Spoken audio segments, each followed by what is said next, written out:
प्रेक्षकांची उत्सुकता अगदी ताणून धरणारा शो, स्पर्धकांना एक वेगळी आणि नवी ओळख देणारा शो आणि स्पर्धकांचं आयुष्य ऑलमोस्ट 360 डिग्री मध्ये बदलून टाकणारा शो.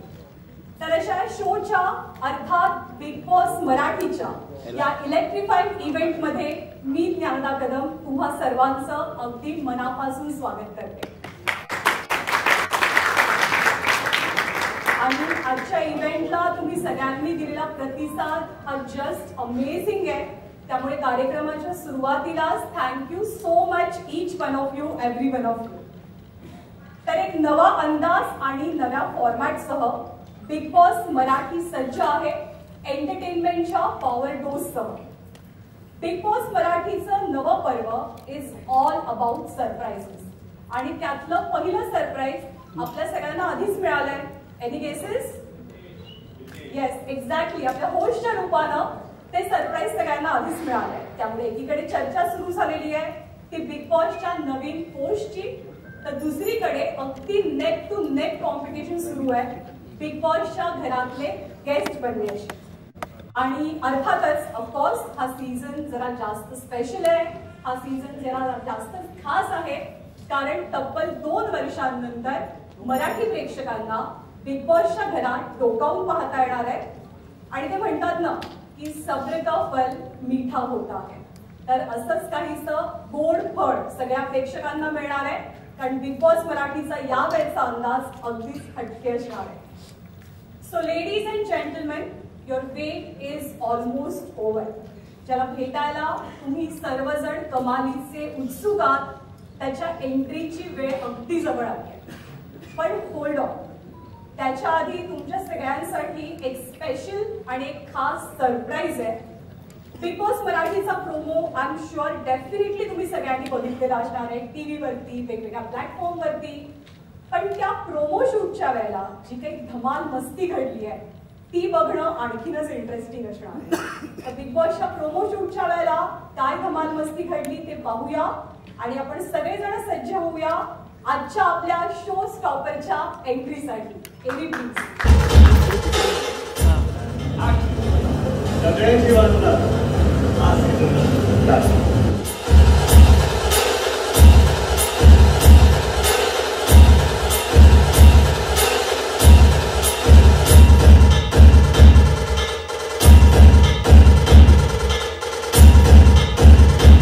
चांगले वागणार त्यांची मी वापा करते, पण जे वाईट वागणार त्यांची मी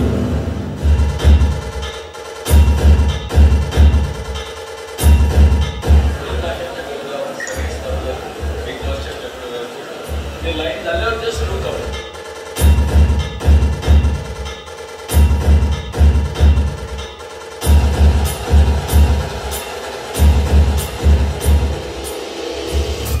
ये तो ट्रेलर था, पिक्चर अभी बाकी है.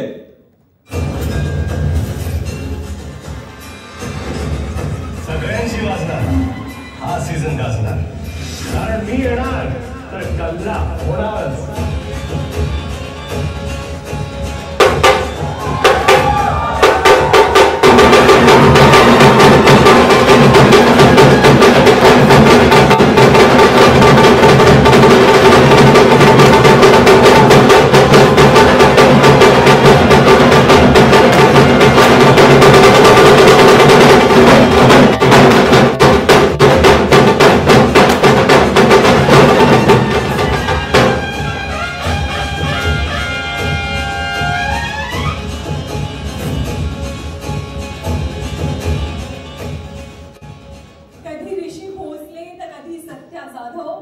प्रिन्सही तोच आणि कोट्यवधींचा माऊलीही तोच. बाभुळगाव ते बॉलिवूड असा आहे ज्याचा प्रवास. Architect, actor, television presenter, film maker, प्रत्येक मराठी माणसाच्या मनावरती अधिराज्य करणारा तो आहे बिग बॉस. स्वागत करूया रितेश देशमुख यांचं. रितेश, मनापासून स्वागत आहे आपलं. लय भारी प्रोमो, लय भारी एंट्री. आता उत्सुकता आहे ती तुमच्या होस्टिंगची. तुम्ही किती आणि कसे एक्साइटेड आहात? सर्वप्रथम वेळात वेळ काढून आपण सर्व इथे आलात त्याबद्दल मी तुमचा अत्यंत आभारी आहे. आणि एवढं सुंदर इंट्रोडक्शन मला 20 वर्षात कधीच मिळालं नाही, त्यासाठी मी तुमचा आभारी आहे. खरं म्हणजे बिग बॉसचा मी प्रचंड मोठा फॅन आहे, या फॉर्मॅटचा, या शोचा. आणि आज ही संधी मला दिल्याबद्दल मी कलर्स टीव्हीचे आभार मानतो. आणि मी प्रचंड एक्सायटेड आहे, कारण का हा माझा आवडता फॉर्मॅट आहे. अतिशय एंटरटेनिंग आहे, इमोशनल आहे. आणि कुठेतरी मला वाटतं की प्रेक्षक म्हणून तुम्ही जुळलेच असता. प्रत्येक गोष्टी ज्या गोष्टी शोमध्ये होतात, पण मला वाटतं की दॅट कनेक्शन जे प्रेक्षकांचं आणि कंटेस्टंटचं असतं. आता होस्ट आणि contestant it's going to be exciting आहे असं तर तुम्ही म्हणालातच. या शो बद्दल जेव्हा तुम्हाला पहिल्यांदा विचारलं गेलं तेव्हा तुमची रिॲक्शन काय होती? माझी पहिली रिॲक्शन होते की खरंच आपण, माझी करण्याची तर इच्छा होतीच, परंतु ॲक्च्युली आमची टसल बऱ्याच दिवसांपासून चालू होती की कधी होतोय. माझा पहिला प्रश्न कधी होतो, मला करायची तर इच्छा आहे पण कधी होतो हा खरंच फार महत्त्वाचा प्रश्न होता. आणि मला जेव्हा हे सांगण्यात आलं की हा शो ह्या तारखेला होतोय आणि माझ्या 2-3 शूटिंग्स होत्या, पण मी म्हणालो की मी नक्कीच ॲडजस्ट करेन. आणि आय एम एक्साइटेड की 2-3 शूट्स मी अलीकडे पलीकडे पुश केलंय हा शो करण्यासाठी. होकार देण्याचं एकदम जेन्युइन रिझन किंवा एखादं खूप स्ट्रॉंग रिझन की हो मला हा शो करायचाच आहे? जो एका शोचा फॅन असतो त्याला जेव्हा ही संधी मिळते तो हो म्हणणारच आहे. आणि होस्टिंग बिग बॉस मला वाटतं की ऑपॉर्च्युनिटीपेक्षा जास्त it's an honour. And I am extremely humbled and honoured to be hosting the show. आता एखाद्या टेलिव्हिजन शोचं होस्टिंग करण्याचा तुमचा काही हा पहिला अनुभव या तुम्ही केलेला आहे होस्टिंग, पण आता बिग बॉस साठी काही स्पेशल तयारी केली आहे? आता तयारी सुरू आमची झालेलीच आहे. आणि सर्व टीम बरोबर बऱ्याच वेळा आमच्या चर्चा झालेल्या आहेत, ब्रेन स्टॉर्मिंग सेशन झालेले आहेत. परंतु काय की कंटेस्टंट्स कोण आहेत हे मलाही माहीत नाही, म्हणून त्याची अजून तयारी माझी झालेली नाही आहे. फॉर्मॅटची ऑफकोर्स चर्चा झाली कसं व्हायला पाहिजे, रिहर्सल्स पण सुरू आहे आणि अजून होणार पण आहे. But it's exciting. आपण म्हणालात की आपण स्वतः या शोचे खूप मोठे फॅन आहात, तर या शोची अशी एखादी गोष्ट जी तुम्हाला खूप अट्रॅक्ट करते, खूप आवडते? मला वाटतं कुठल्याही शोज चालण्यासाठी ना त्या शोचे इमोशन्स कनेक्ट होणं फार गरजेचं असतं.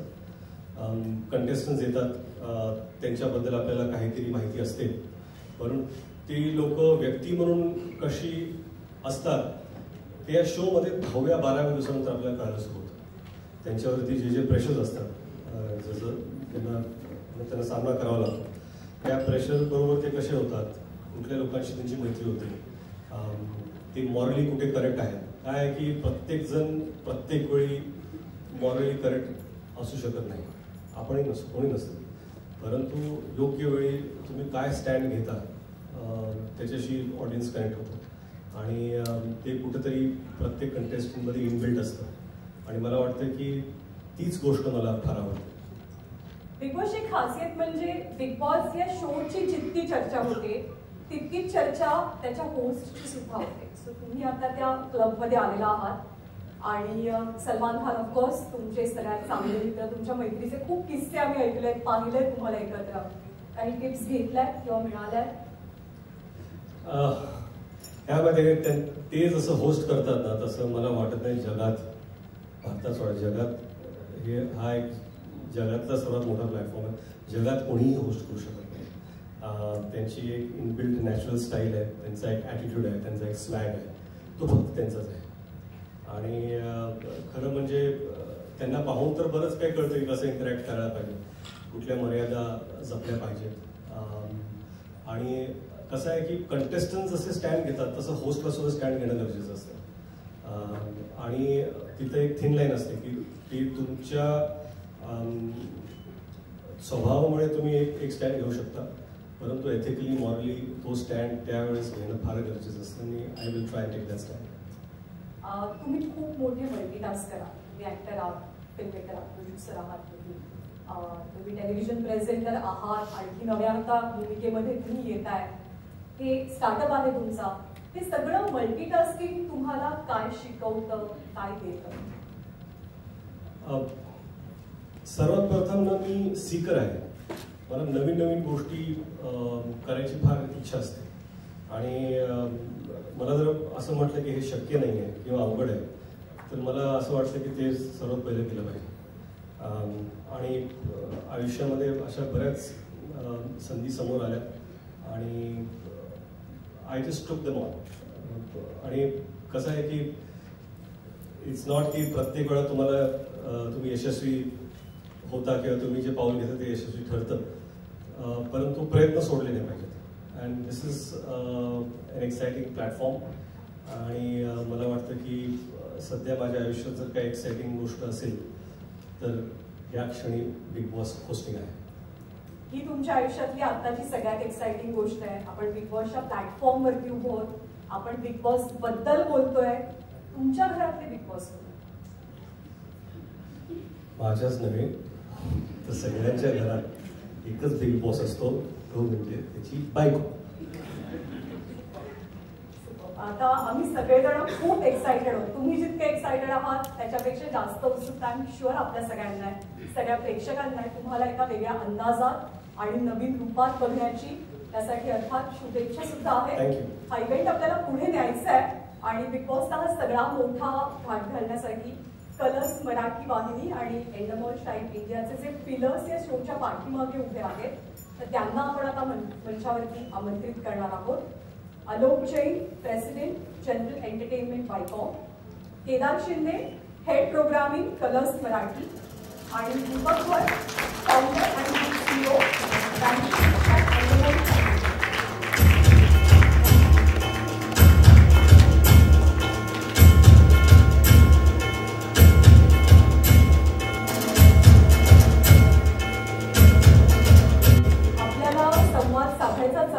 आपल्याला बोलायचं एकमेकांशी, पण त्याआधी तुम्हा सर्वांचे एकत्र फोटोज मीडियाला हवे आहेत. सो रिक्वेस्ट करते.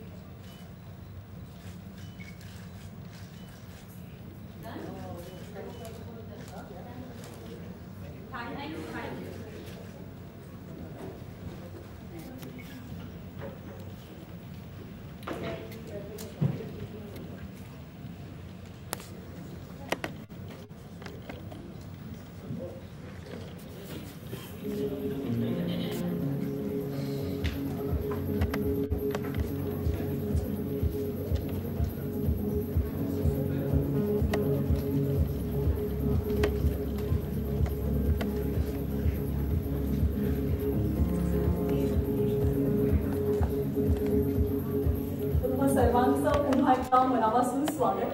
तर आपण गप्पांना सुरुवात करणार आहोत त्या सर्वांची. थोडीशी बिहाइंड द सीन स्टोरी काय आहे, यावेळची स्ट्रॅटेजी काय आहे, बिग बॉसचा फॉर्मॅट कसा आहे, तो मराठीमध्ये अडॅप्ट करताना नेमकी चॅलेंजेस कोणती येतात, या सगळ्याबद्दल आपल्याला बोलायचं आहे. सो आलोक सर, तुमच्यापासून आपण सुरुवात करूया की actually what makes the current big boss season stand out from the previous one. Everybody wants to know this. Very curious about this. Thank you. First of all, I'm very grateful and warm welcome to all the people who are there here today gathered for this press meet. Thank you everyone, and to our viewers, and also to Nitish for the gracious hosting of this season. See, the question you're asking is how are we? So I think it's a little bit of, we should talk about at the end of the show what happens, but at the moment our ambition is very big on this show this season. We feel that Big Boss has done so wonderful across all markets, and we really want to make this season in Marathi very big. And so we are looking at a very 100% fresh approach across all dimensions of the show. We are looking at a very exciting bunch of contestants, housemates, for the show, the kind of activities and the things which you're planning in the house are extremely unpredictable and very exciting. And besides this, you know, we have Videsh, which is absolutely very fresh and a youthful take on the show. So we're very excited, and our ambition is to make it one of the most successful season for Bigg Boss in Marathi, and also something which stands out as many other Bigg Bosses across the country we have done together with them. Regional languages मध्ये स्थानिक भाषांमध्ये सुद्धा of course big boss एक one of the popular show आहे आणि आता तो मराठीमध्ये सुद्धा 2 वर्षांनी पाहायला मिळतोय त्यामुळे त्याच्याबद्दलची एक्साइटमेंट खूप जास्त आहे. One more question for you is how does the big boss franchise adopt it's format for the different regional audiences or the languages? So I think Bigg Boss is extremely exciting format because there is a center core to it, and then it provides a lot of freedom for anyone to adapt to the regional flavors. For example, it provides a opportunity for you to have contestants from various walks of the life, from various parts of the state or the country. So it provides an option to have a cultural flavor to the state. Even the tasks, activities which you do in the house can be very easily adapted to the local sensitivities. And also the host is always from the market, someone who is extremely connected and rooted to the market. And someone, because the host plays a very important role, who is a bridge between the consumers and the house. And a person coming who is really connected with the audience, like specifically in this case Marathi audience, is a big important part of making the show adapt to the regional flavor. I think that's the ambition which we are going ahead with. Thank you so much, Kedar sir. या वेळेला आता surprises काय मिळणार आहे? म्हणजे अगदी post पासून पहिलं सरप्राइज मिळालंय, तर आता आणखी कोणकोणती नवी सरप्राइजेस प्रेक्षकांना मिळणार आहे? नमस्कार सगळ्यांना, व्यासपीठ सगळ्यांना नमस्कार. नैनदा कशी आहेस तू? तिला असं विचारल्याशिवाय पुढचं काही बोलत नाही, आपल्या सगळ्यांनाच माहिती. काय म्हणशील नैनदा? मला एक्झॅक्टली 8 महिने झाले कलर्स मराठीचा हे प्रोग्रामिंग. माझा 9वा महिना सुरू झाला. खऱ्या अर्थानं बाई पण भारी.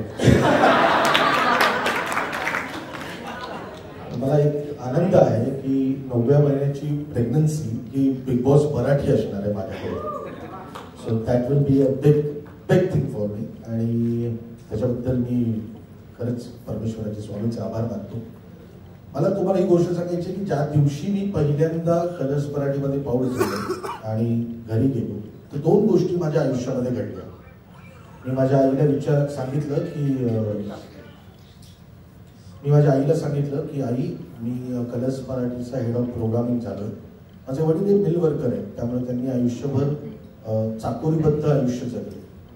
तर माझ्या आईने माझ्या वडिलांना सांगितलं की असं लागलाय तो आता बायकॉम 18 मध्ये. तर माझे वडील म्हणाले, चला मुलगा सेटल झाला. 30 वर्षात मी काय सेटलमेंट घेतलीच नव्हती असं मला वाटायला लागलं. आणि दुसरा प्रश्न माझ्या आईने विचारला, बाकी सगळं मरू दे, बिग बॉस कधी येणार आहे? म्हटलं हे कनेक्शन जे आहे प्रत्येक मराठी घरामध्ये या बिग बॉस मराठीचं कनेक्शन आहे. मी जिथे जिथे गेलो किंवा आताही आम्ही नवीन शोजचे जेवढे म्हणून प्रोमो टाकतो, खाली जवळजवळ आम्हाला एवढंच विचारण्यात येतं, ते सगळं जाऊ दे, बिग बॉस कधी येणार आहे. तर हे जे कनेक्शन आहे हे रसिक प्रेक्षकांचं कनेक्शन आहे, हे त्या टेलिव्हिजन ऑडियन्सचं कनेक्शन आहे. आणि त्या ऑडियन्सला आपलंसं कुठलं तरी एक कार्यक्रम असा वाटतो ज्याच्याबद्दल ते इतके एक्साइटेड असतात, आणि ते एक्साइटमेंट आहे बिग बॉस मराठी. यावर्षी आम्हाला तरुण बिग बॉस मराठी मिळालेला आहे. सो भाऊ, मी कधी भाऊंबरोबर काम नाही केलं, बट माझ्या मनामध्ये 100% त्यांच्याबद्दलचा जो आदर आहे हा फारच उच्च दर्जाचा आहे. आणि मला एवढं पण माहिती आहे की त्यांच्या मनामध्ये पण तो आदर असणारच, कारण दोघंही आम्ही दिग्दर्शक असल्यामुळे दोघांचेही जे रूट्स आहेत, जी माती आहे ती मराठी इंडस्ट्रीची आहे. पण आम्हाला या निमित्ताने तरुण एक होस्ट मिळाला, आणि आत्ताचा बिग बॉस तुम्हाला तरुण दिसेल. वेगवेगळ्या वयोगटातली लोक असतीलच 100%, पण त्याची एनर्जी जी असेल ती अत्यंत उत्साहवर्धक असेल, आणि जी प्रत्येक माणसाला प्रत्येक व्ह्युअरला प्रत्येक क्षणी चॅलेंज करणारी असेल. यावेळेचा मराठी बिग बॉस हा कम्प्लिटली अनप्रेडिक्टेबल असेल. तुम्ही अजिबातच प्रेडिक्ट करू शकणार नाही. जे कॉन्टेस्टंट्स असतील तेही तुम्ही प्रेडिक्ट. आता मी युट्यूबवर बघतो आणि मला जाम हसू येतं. अरे वा, बरेच लोक काय काय काय काय बोलत असतात. पण मला आनंद आहे की याच्याबद्दल एवढी चर्चा होतीये. पण आजच्या दिवसानंतर ज्या काही आता चर्चा होतील आता एवढ्या शिगेला पोचतील की 28 तारखेचा ग्रँड प्रीमियर आणि त्याच्यानंतरचे रोज रात्री 9 वाजता महाराष्ट्रातल्या घराघरामध्ये टेलिव्हिजन लागल्यानंतर फक्त एकच दिसेल, बिग बॉस मराठी आणि रितेश देशमुख. आणि मी तुम्हाला खात्री देतो यावेळेचा सीझन हा आमचा, खरं तर माझा पहिलाच सीझन आहे. मी आयुष्यामध्ये 17 सीजन्स, आपके 17 सीजन्स जो हिंदी के होते हैं वो मैंने टेलिव्हिजन पे देखे हैं. मराठीचे सीझन्स पण बघितलं. पण मला कधी असंच वाटलं नव्हतं की मी कधीतरी बिग बॉसच्या त्या सगळ्या कुटुंबाचा एक भाग होईल. आज मी त्या ठिकाणी जातो, प्रत्येक गोष्ट बघतो. मी खरं सांगू तुम्हाला अगदी मनापासून, आणि मी खूप खरं बोलणारा माणूस आहे. कारण हेड ऑफ प्रोग्रामिंग वगैरे या सगळ्या खुर्च्या झाल्या. शेवटी मी माणूस आहे आणि मला तुम्ही एक कलावंत म्हणून ओळखता आणि लेखक दिग्दर्शक म्हणून ओळखता. हा जो अख्खा प्रवास आहे हा अत्यंत एक पॉवर पॅक फिल्म करण्याचा प्रवास आहे. म्हणजे असंख्य लोकांचे कष्ट यात आहेत. हा कुणा एका माणसाचा कार्यक्रम नाही. जेव्हा 100 कॅमेरे लागतात आणि त्याच्या बरोबरीने 300-400 लोक जेव्हा एका डोक्याने काम करायला लागतात. आज या सगळ्यांचं प्रतिनिधित्व रितेश भाऊ करणार आहेत आणि ते संवाद साधणार आहेत कॉन्टेस्टंटशी. किंवा रसिक प्रेक्षकांच्या बद्दल पण जे नातं रितेश भाऊंचं निर्माण होईल ते त्या रसिक प्रेक्षकांचं आणि रितेश भाऊंचं नातं असलं तरी आपल्या सगळ्यांचं ते नातं असणार आहे. मी खूप स्वतःला भाग्यवान समजतो. कारण मला असं वाटतं की वरच्या कुठेतरी माझ्या आयुष्यात पण कुठेतरी एक बिग बॉस आहे आणि त्यांनी मला बरोबर 8 महिन्यापूर्वी या घरात टाकलेलं आहे. आणि मी खेळतोय चांगला. आलोकजी, सुषमा, माझे होस्ट वेगळे. आलोकजी आहेत, सुषमा आहे, ते होस्टिंग करतात माझं. मध्ये मध्ये मी जेव्हा चुकतो तेव्हा मला सांगतात, मध्ये मध्ये मी बरोबर असतो तेव्हा शाबासकी देतात. मग कसं खेळायचं हे मला सांगत राहतात. सो थँक्यू या फॅमिलीचा मला भाग करून घेण्याबद्दल. आणि मी तुम्हा सगळ्यांना एक खात्री देतो, आजपर्यंत जेवढे म्हणून माझ्या कलाकृती लोकांना आवडलेल्या आहेत, लोकांनी डोक्यावर घेतलेले आहेत, मला असं वाटतं बिग बॉस मराठी हा कळस असेल. Thank you very much. Big boss बद्दल असणारी आणखी एक उत्सुकता म्हणजे ते घर कसं असणार आहे, त्याची थीम नेमकी कशी असणार आहे. तर यावेळीची थीम काय आहे? मला असं वाटतं की यावेळीची थीम भाऊनी प्रोमोमध्ये सांगून टाकलं. सगळे कॉन्टेस्टंट चक्रव्यूहामध्ये शिरणार आहे. बस एवढंच आहे, इतकंच बोलण्यासाठी. चक्रव्यूह, बिग बॉस इज चक्रव्यूह. मी या निमित्ताने फक्त एवढंच सांगेन की मी माझ्या टीमला आणि एंडेबॉलच्या टीमला थँक्यू म्हणतो की ज्या पद्धतीने ते सगळे काम करतात. माझी वायकॉम 18 मधली कलर्स मराठीची टीम आहेच, ते सगळे माझ्या बरोबर असतात. मग ते नॉन फिक्शनची लोक असतील सगळेच. पण एंडेबॉलची पण टीम म्हणजे कसं असतं ना की लग्न लावायचं असेल ना तर नवरा बायको याच्यापेक्षा पण ना 2 घराणी एकत्र येण्याची गरज असते. तर ते करेक्ट 2 घराणी आता एकत्र आली आहेत, एंडेबॉल आणि वायकॉम. त्यामुळे हे लग्न छान होईल. खात्री आहे सर्वांना. आणि रितेश, तुमच्यासाठी प्रश्नांचा चक्रव्यूह माझ्याकडे नाहीये, तो इकडे आहे. त्याच्यामुळे थोडासा वेळ देते तुम्हाला तयारी करायला. आणि मी दीपक सरांना प्रश्न विचारणार आहे. Deepak sir, actually innovation is the key in this format. So how does innovation keep the Big Boss format fresh and engaging for the audience? Well, for us, we are blessed with viewing at least 55 countries across the globe who are producing this show year on year. And it's a show that has gone on for more than 25 years. So we are blessed with the learnings of about 50 countries year on year, sending us a lot of details for tasks, creatives, elements to be used, different trigger points, different kinds of voices, different personalities of hosts, and we're constantly looking at, countries like Italy, Spain, Argentina, other Latin American markets, some Asian markets, where we borrow a lot from there. So, we are blessed with a lot of tricks in the bag, which we keep innovating. And, within India itself, as Kedar Bhai said, it's been almost 17 years since we've been producing this in various different markets now. So, we've got a lot and I think this season of Marathi will show you a lot of that. So it's been 17 years long journey. So in all these years, what are your learnings through the various seasons of Bigg Boss across all the formats like OTT, television? What are your learnings? Well, for me, it is really about just emotions. As long as you're connected emotionally with the contestants, you like some, you dislike some, you have a point of view. So for us, after spending a lot of time on really getting Ritesh onto the show, the rest of the time really goes not so much in the house and the paraphernalia, it's really about the casting. And I think Kedar Bhai, Sushma, the rest of the Colors Marathi team have given us the liberty to go after a very, very exciting variety of cast that has come on board. And I think we are very happy to see the story unfolding now very soon. And as Kedar Bhai said, इनका 9वां महीना चल रहा है तो ये हमारी जिम्मेदारी है. माझ्या मीडियातल्या मित्रमैत्रिणींनाही तुम्हाला काही प्रश्न विचारायचे आहेत तुम्हा सर्वांना. तर तुम्हाला प्रश्न विचारायचे असतील तर प्लीज हात वर करा. विनंती आहे तुम्हाला की आपण 1 by 1 क्वेश्चन्स घेऊया.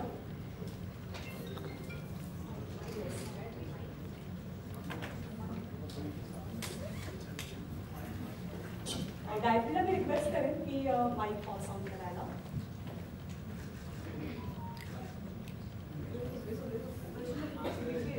वैष्णवी. हाय रितेश सर, मेरा सवाल आपसे है. जैसे कि आपको पता है बिग बॉस OTT चल रहा है, अनिल कपूर सर होस्ट कर रहे. काफी लोग ने ये कहा है कि अनिल कपूर सर जो सलमान सर कर रहे वैसा नहीं कर रहे. आपके ऊपर भी सेम एक ऐसी चीजें आ रही है. आप क्या कहना चाहोगे? कितना कंपटीशन लग रहा है आपको, या ये आप कर पाओगे?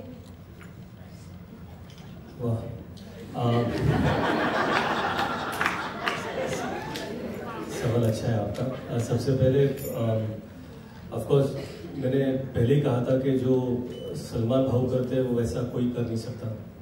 और अनिल सर को मैं बहुत अच्छी तरह जानता हूँ. मेरे सीनियर हैं, हालांकि हम एक दूसरे को दोस्त मानते हैं. उनकी अपनी एक स्टाइल है, तो वो अपने स्टाइल के हिसाब से वो होस्ट करें. That's what host is all about. आप होस्ट के लिए जब किसी को चुनते हो तो आप ये चाहते हो कि आप वो खुद अपनी पर्सनैलिटी लेकर आए शो पर और कुछ करें. तो वही मैं कोशिश करूँगा. 2-3 हफ्ते के बाद आप बताइए मुझसे अगर हो पाया तो.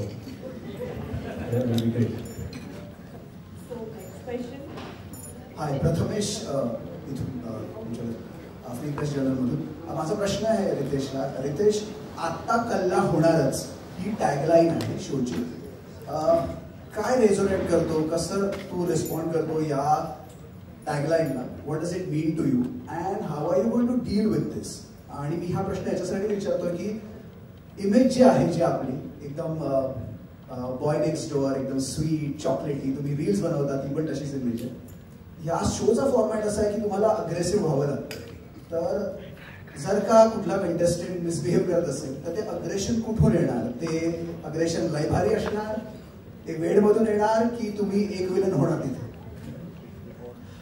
नाही, काय माहिती का, विनाकारण अग्रेसिव्ह व्हायची माझी म्हणजे मनस्थिती नसतेच कधी. पण वेळ आली की तो तुम्हाला दिसेलच.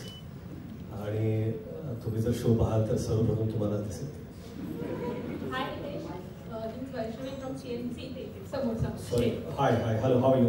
Yes yes fine. Sir Riteish, Mahesh सरांचे आम्ही चाहते आहोत. त्यांनी मी पण त्यांच्या होस्टिंगचे खास करून चाहते आहोत. मी पण मागचे सगळे सीझन त्यांनी खूप म्हणजे सगळ्यांचं मन जिंकलेलं आहे त्यांच्या होस्टिंगने.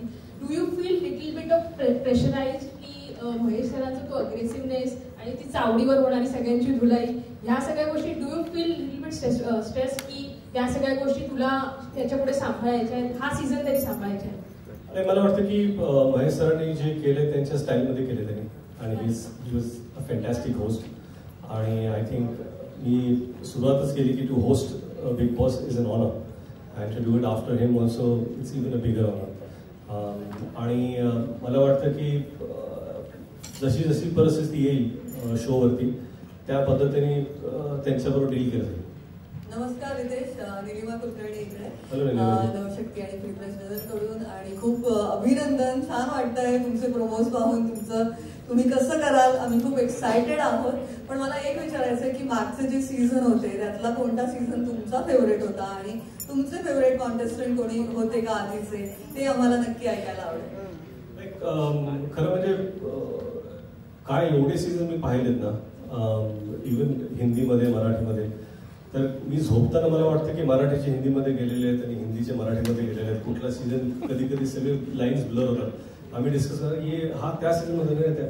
मला वाटतं की आय एन्जॉयड शिव ठाकरे. मराठीमध्ये पण एन्जॉय केलं त्यांना आणि मग हिंदीमध्ये पण एन्जॉय केलं. नमस्कार, मी सूरज खरटमल, रत्न मराठी मीडियामधून इकडे जी. त्याने खूप छान प्रश्न विचारला. त्याला जोड प्रश्न माझा असा आहे, कारण रितेश देशमुख कोणालाही एकरी बोलत नाहीत कधी, ते आदरानेच बोलतात प्रत्येकाशी. सो जेव्हा एखादा कंटेस्टंट व्हायब्रंट होईल किंवा तो व्हायलेंट होईल, सो तेव्हा रितेश देशमुख त्याला आदरपूर्वकच बोलशील की अरे तू त्याच्या भाषेत बोलू शकते. कोणाला जर झापायचं असेल तर आदराने झापेल.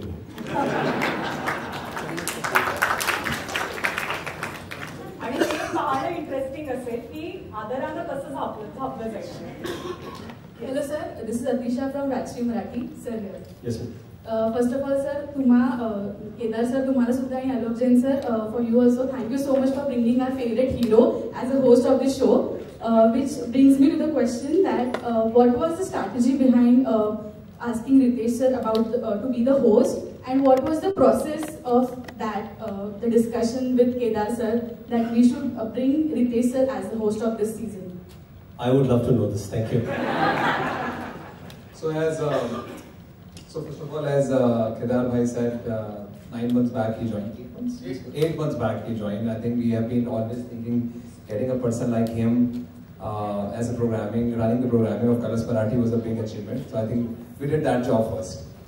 And then our thinking always was that, see, the show has been done before, and we wanted to mount it very differently.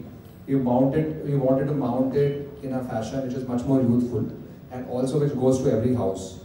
And in order to do that, we were thinking about how do we go about, and we wanted to look at fresh approach across all dimensions: the host, the housemates, the house, the mounting of the show, the team behind it, and all that dimensions we wanted to look at. And then we came to know that Ritesh is a big fan and he loved the show, and I think it was a very to have him. And he agrees was a big deal for us, and we were very excited that when we reached out to him, he was very interested and excited to wait. And as he mentioned earlier, that he has a lot of work, and first of all he said, I'm very excited about it, I need to figure out how the calendar works, and he made an opportunity to be a part of the show, because this show for a host is a bit difficult because every week you have to be available. It's not a one schedule. So we are very grateful to him that he was a fan of the show, he liked the show, and he wanted to be part of the show, and he needed time for making opportunity for us to come on the show. So thank you, Ritesh. No, I just have to add that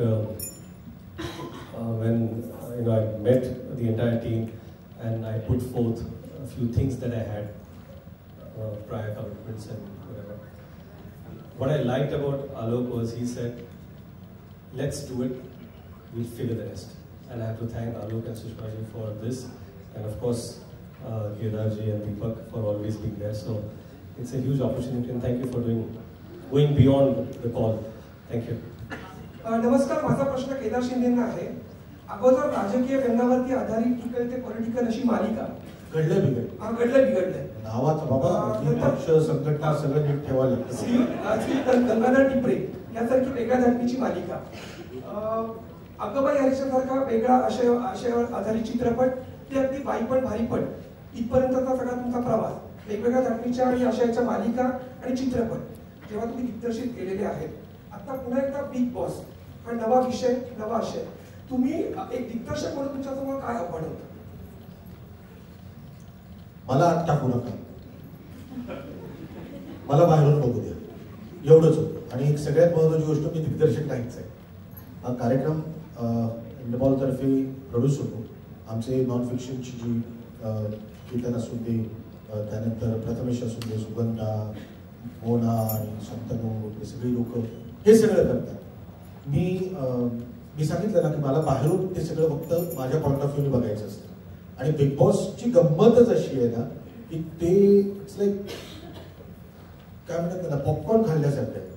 ते popcorn खाल्ल्यानंतर आपल्या दातामध्ये अडकतं पण तरी आपण आपली जीभ अशी असं करून पण करतो ना आणि मग पॉपकॉर्न खायचं सोडत नाही. कधी आपले हात त्या पॉपकॉर्नच्या डब्यात जात असेल तर ते कळत नाही. असा एक तो गेम आहे. सो मी दिग्दर्शन करत नाहीये पण हे सगळे जे करतायत त्याच्याने एक आनंद घेण्याचं काम त्यांनी नक्कीच करतो. Riteish sir hi. इथे येतं Shreyas hi. Hello. Riteish sir खरं तर तुम्ही हिंदी टेलिव्हिजननी काम केलंय पण आता तुम्ही मराठी टेलिव्हिजनवर येत आहे. तुम्हाला मराठी टेलिव्हिजनचा काय USP वाटतो ज्यामुळे तुम्हाला इकडे तुम्ही ओढावलात मराठी टेलिव्हिजनकडे? मला वाटतं की रक्तात मराठी आहे. मला सोपं मराठीत पडतात आणि त्यामुळे कुठलीही गोष्ट जेव्हा मराठीत करायची असते तेव्हा मला दोनदा विचार करावा लागत नाही. आणि मराठी माणसाला मराठीची ओढ काय सांगायचं. रितेशजी प्रेरणा सकाळ डिजिटलमधनं माझा प्रश्न तुम्हाला की जेनेरेजींना काय त्यांचे रिॲक्शन्स होते प्रतिक्रिया होती आणि मुलं तेही बघतात का बिग बॉसचे चाहते आहेत? नाही मुलं पाहत नाहीत बिग बॉस. त्यांच्या स्त्री जे घरात होतं तेच बिग बॉस आहे. त्यांना TV पाहिजे गरज नाही. आणि आय थिंक जिनीला मी जेव्हा पहिल्यांदा कुठलीही गोष्ट माझ्या आयुष्यात जेव्हा घडते तर पहिल्यांदा मी जिनीलाशी शेअर करतो कारण का त्यांचं ओपिनियन हे माझ्यासाठी खरंच फार महत्त्वाचं असतं आणि त्यांचं जे मत असतं ना ते नेहमीच माझ्या फेवरमध्ये असतं की माझ्यासाठी काय चांगलं आहे हे एक पर्स्पेक्टिव्ह ते देतात आणि त्यांना वाटलं की मला बिग बॉस करणं हे गरजेचं आहे कारण आम्ही दोघं बिग बॉस पाहतो. त्यांना माहिती आहे की मी किती बिग बॉस शोचा मोठा फॅन आहे. सर पूजा इथे. Hi sir. येस खूप छान वाटतंय तुम्हाला होस्ट म्हणून बघताना. माझा प्रश्न असा आहे की महेश सरांकडनं तुम्हाला काही कॉल वगैरे आलाय का? त्यांनी काही सांगितलंय का? आणि दुसरा प्रश्न असा होता की महेश सरांचे लुक्स खूप गाजले होते त्यांनी जे सीझन केले त्याच्यामध्ये तर तुमचाही प्रोमोमध्ये लुक खूप छान दिसतो तर तसे लुक तुमचे दिसणार आहेत का वेगवेगळे? त्याच्यासाठी वेगवेगळे सीझन करावं लागतील. या सीझनमध्ये लुक कसा असेल? आणि ह्या सीझनमध्ये आता जसं दिसतोय ना तसं आहे पण तुमचं काय फेवरेट असेल तर सांगा आपण फिट करू ना. आता हा शो झाल्यानंतर महेश सरांना फोन करणार आहे मी काहीतरी टिप्स द्यावं. हॅलो नमस्कार. Hello hello good evening. नमस्कार रितेशजी. Hello ma'am how are you? So good to C you. Thank you Riteish. Same here. Riteish मनपूर्वक अभिनंदन and congratulations two colours team. 2 वर्षांच्या दीर्घ प्रतीक्षेनंतर आम्हाला सगळ्यांच्या घरोघरी प्रिय असलेला बिग बॉस पाहायला मिळणार आहे आणि तो सुद्धा रितेश यांच्या होस्टिंगमध्ये. So congratulation everyone. रितेश मला तुमच्याकडून हे जाणून घेणं आवडेल की बिग बॉसच्या होस्टिंगमध्ये as a host as a अँकर या व्यतिरिक्त तुम्ही या शोकडे कसं पाहता? हा शो काही लाईफ लेसन देतो का? कारण आम्ही हे नेहमी नोटीस केलंय की बिग बॉसचं होस्टिंग करणारा आणि जे पार्टिसिपेंट्स असतात जे बिग बॉसच्या घरात असतात त्यांना सुद्धा न भूतो न भविष्यती अशी लोकप्रियता मिळते. They are on the reach of great stardom. तर ह्या शोकडे तुम्ही कसं बघता? म्हणजे अपार्ट फ्रॉम द एंटरटेनमेंट काय लाईफ लेसन्स मिळतात? तुम्ही यातून काय शिकण्याचा प्रयत्न कराल? मला वाटतं की कंटेस्टंट असतात त्यांच्या पुढे एखादा इश्यू असतो. मी जसं यापूर्वी म्हणालो की कुठल्या इश्यूवरती तुम्ही काय मॉरलिस्टिक स्टँड घेता आणि बिग बॉस पाहणाऱ्यांचं जे प्रेक्षक असतात प्रत्येकाचं एक मत असतं की ही गोष्ट बरोबर आहे का ही गोष्ट चुकीची आहे. आणि कधी कधी मला असं वाटत नाही की हा शो आपल्याला शिकवण्यासाठी आहे पण ह्या शोमधून आपण भरपूर काही शिकू शकतो. आणि बऱ्याचशा मी कितीतरी गोष्टी शिकलो बिग बॉस पाहून किंवा आपल्या पुढे जर अशी काही गोष्ट आली तर आपल्याला कसं रिॲक्ट करायला पाहिजे आणि कसं संतुलन आपलं काय आहे ना. बऱ्याच वेळा झाकली मूठ 1.25 लाखाची असते ना ते सगळ्यात आयुष्यात ठेवलं पाहिजे. आणि ह्या मुठी ना 10 दिवसात तर उघडतात तिथे बिग बॉसमध्ये आणि खरं तर तुम्ही खरे काय आहात ते दिसू लागतं. बऱ्याच वेळा मला असं वाटलं तर मी जिल्ह्याशी बोलायचो मी जाऊ का बिग बॉस शोमध्ये पार्टिसिपेंट म्हणून तर त्यामध्ये मला घेऊन जाऊ नका कारण मी सांगतो 2 तासात शिवरायांनी नाव शो बिग बॉसमध्ये त्यांना बाहेर काढा. पण खरं तुमच्या प्रश्नाकडे सांगायचा उद्देश आहे की जरी हा शो लोकांना शिकवण्यासाठी नसेल तरी प्रेक्षक बरंच काही शिकू शकतात. Thank you, Ritesh. I would like to ask you, Mr. Jain, what would be your approach if you would have been inside the Bigg Boss home? Now who will take me? There can be possibility. एक शेवटचा प्रश्न थोडक्यात घेऊया. रितेशजी, माझे एक तुम्हाला प्रश्न आहे आणि एक केदारला प्रश्न आहे. तुमच्या करिअरला जवळपास आता 2.5 दशकं झाली आहे. खूप मोठं सक्सेस आहे तुम्ही मिळवल्यात आणि हा जगातल्या मोठ्या प्लॅटफॉर्म तुम्ही आता हा जो कार्यक्रम आहे तो होस्ट करताय. तर या अचिव्हमेंटकडे तुम्ही कसं बघता? आणि दुसरा प्रश्न माझा असा आहे की केदार शिंदे आणि तुम्ही अभिनयात खूप मोठी उंची गाठली आहे, केदारने दिग्दर्शनात उंची गाठली आहे. तर तुमच्या दोघांची आतापर्यंतची केमिस्ट्री कशी? केदारजींबरोबर माझं बोलणं पूर्वीपासून चित्रपट यायचे, आम्ही एकमेकांना फोन करायचो की कुठल्या गोष्टी आहेत काय, आणि फक्त चांगल्या गोष्टी म्हणून नाही परंतु आमचे संवाद जे असायचे की बाबा हा प्रोमो आला, ह्याला कसं पिच करायला पाहिजे, काय करायला पाहिजे, अशी बरीचशी मदत आम्ही एकमेकांना नेहमी करतोच. आणि खरं म्हणजे आपण जसं म्हणाल, मला जवळपास 21-22 वर्ष झाली तर मी काम करतो आणि मला चित्रपटात काम करायचं नव्हतं कधीच. एक संधी मिळाली, त्याला मी होकार दिला आणि आज 22 वर्ष झाली. आणि कसं आहे की a boy in a candy store तसं कार्यक्रम आम्हाला. आणि काय सांगू, मला देवानी अपेक्षापेक्षा आणि लायकीपेक्षा जास्त दिलं मला. तर देवाचे आभार. प्रश्न आहे स्त्रियांच्या वतीने हा प्रश्न आहे आणि कारण बायपण भारी तेव्हा आपण बघितलाच आहे. आणि रितेश सर, तुम्ही म्हणालात की तुमच्या घरातली बिग बॉस ही तुमची पत्नी आहे. तर केदार सरांना विचारायला आवडेल की एखादा सीझन खरंच फक्त बायपण बिग बॉसचा झाला तर त्याकडे फक्त बायपण म्हणजे त्यातल्या ऑब्व्हियसली त्या नाही पण फक्त स्त्रियांचा सीझन, आणि तुम्ही मगाशी म्हणालात त्याच उत्तराला लागून फक्त स्त्रिया कंटेस्टंट. येस 100 दिवस चालेल.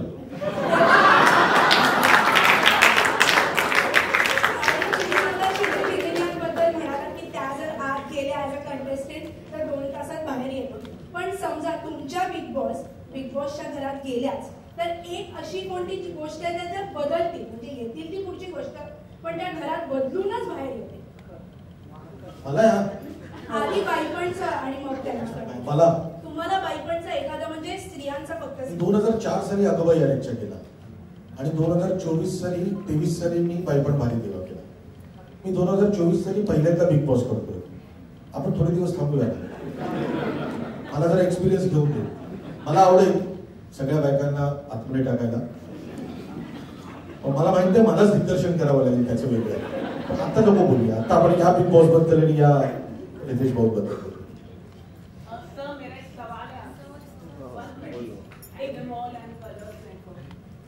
ओके, छोटासा प्रश्न आपण घेऊयात मग आपण थांबूया.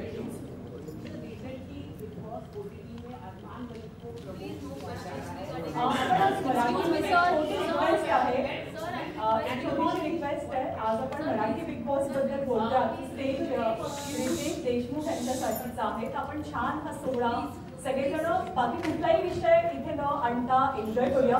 एक अगदी छोटासा प्रश्न केदार सर तुम्हाला मला विचारायचं की महाराष्ट्र हा एक असा प्लॅटफॉर्म आहे जिथे आपली मराठी माणसं अदर दॅन मराठी इतर भाषांमधलं पण कॉन्टेंट खूप पाहतात.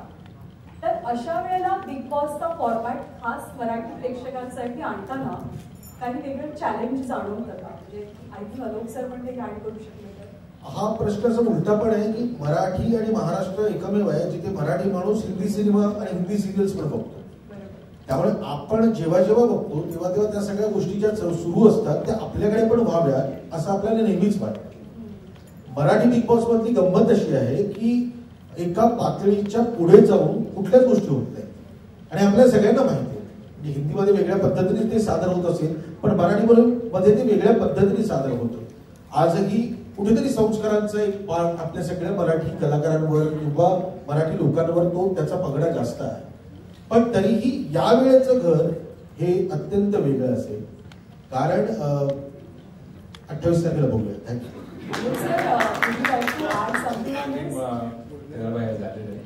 See, while yes, there is a market where Marathi market, a lot of people speak Hindi as well, I understand. But still, there is a huge scope of, because Maharashtra is a big state.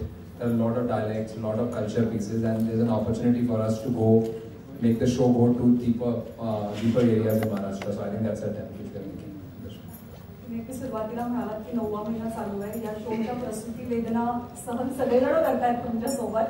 So जे product असेल ते of course खूप छान असेल आणि त्याची excitement सगळ्यांना आहे. पूर्ण टीमला शुभेच्छा खरं तर. नाही, खरं म्हणजे हा 9वा महिना आहे आणि डिलिव्हरी लई भारी होईल याची जबाबदारी आम्ही घेतो. ब्लॉकबस्टर वेळ आणि बाई पण भारी दिवसासारखी नक्कीच होईल याची पण गॅरंटी आम्ही घेतो. त्यासाठी शुभेच्छा आहेत सगळ्या प्रेक्षकांच्या आणि थँक्यू सगळ्या. Thank you everyone. Thank you. So Nitesh यांच्यासोबत एक छोटाशी फोटो ऑपॉर्च्युनिटी आहे आणि चेअर्स आपण बाजूला केलं. एकच मिनिट मी थांबायची रिक्वेस्ट करते सगळ्या मीडियाला. एकच